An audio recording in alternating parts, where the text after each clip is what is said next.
America in the 1950s, Section 1, with Ms. Lashi.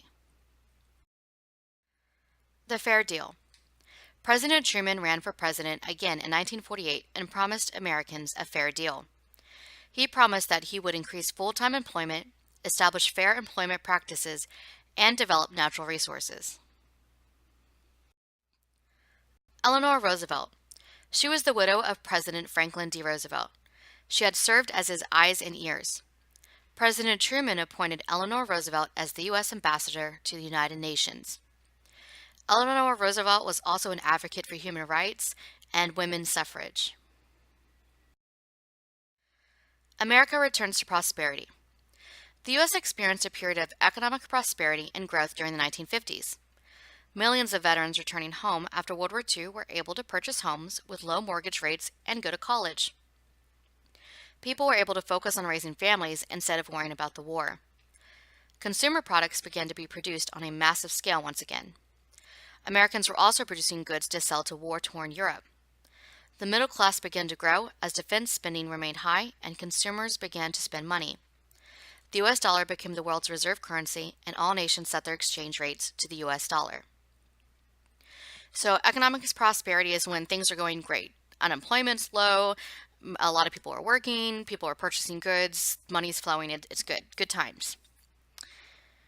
Mortgages are loans for your home, so getting a low mortgage rate means you're getting a loan with a low interest rate, so it doesn't cost as much to pay it back. Consumer goods or products are things that people are purchasing. TVs, shoes, radios, clothing, those are consumer goods or products. A massive scale means that just a ton of it, massive. Causes of economic prosperity. The 1950s was a decade of economic prosperity for many reasons, including pent-up or built-up consumer demand for commercial products since there had been a shortage of them during World War II, increased military and defense spending during the Cold War, the building of highways thanks to the Interstate Highway Act, the establishment of new industries, mostly involving math and science, and increased housing and the development of the suburbs.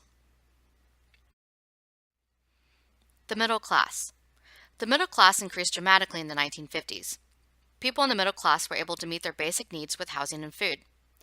They also had extra income or disposable income that can be spent on luxury items such as TVs, radios, waffle irons, vacuums, etc. The economic prosperity of the 1950s contributed to the growth of middle class. So since they were able to meet their needs with food and housing, they had disposable income that they didn't have to put towards a bill or a necessity, and they could spend it on luxury items, things that they didn't necessarily need, but things that they would like to have. Consumer society. With more Americans living in the middle class, the U.S. began to transition to a consumer society that was focused on buying and selling. Companies began to advertise on TV. New technological innovations were possible due to an increased consumer demand and increased education in science and math. Industries began to grow as the demand for new technology increased. Innovations are just inventions, so technological innovations are new inventions. TV. Televisions or TVs became more affordable during the 1950s. Soon, most American households had one television set in their homes. People would watch shows, movies, and the news. Companies began to advertise their products in commercials. As more Americans purchased TVs, they began to attend the movie theater less. The Servicemen's Readjustment Act of 1944. The Servicemen's Readjustment Act of 1944 is also known as the GI Bill. It provided veterans with low-rate mortgages, enabling them to purchase homes in the suburbs. Home ownership increased due to the GI Bill. Many also used education grants that were provided by the bill to go to college. It also provided them with medical care. So the GI Bill, the Servicemen's Readjustment Act, provided loans to buy homes, grants to go to college. They also provided loans to purchase businesses or start businesses, and provided health care. That's what the GI Bill and the Servicemen's Readjustment Act did. The baby boom. After World War II, the U.S. experienced a period of high birth rates. Economic prosperity was a cause of the baby boom. The baby boom lasted from about 1946 to 1964. As families grew, so did the need for more housing. Many moved to the suburbs. Agriculture also grew as growing families required more food. Agriculture would be the process of commercial farming, so growing food on commercially grown farms. The suburbs. Millions of veterans were seeking to purchase homes with the low mortgage rates offered by the GI Bill. The baby boom increased the need for more housing.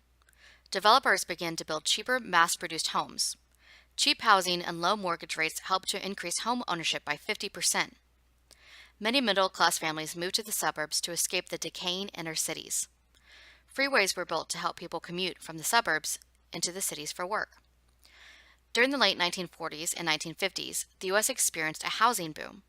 Levittown was the first major suburban development that was located outside of New York City. So a housing boom is when you have an explosion of housing. Houses are being built, houses are being purchased, and there's just a ton of it going on. Decaying inner cities would be where the inside the cities, the apartments and places like that are decaying. They're falling into disrepair. They're crime-ridden, and people are trying to escape that. Little Boxes. Malvina Reynolds wrote a song called Little Boxes. It satirized or criticized the suburbs and conformity of the 1950s. The Interstate Highway Act of 1956. Eisenhower signed the Interstate Highway Act. It created a network of federal highways across the United States. 41,000 miles of highways were built. The highways also served as an evacuation route in the event of a nuclear attack. Highways also provided a way to move troops quickly from one side of the country to the other in the event of a national emergency or attack.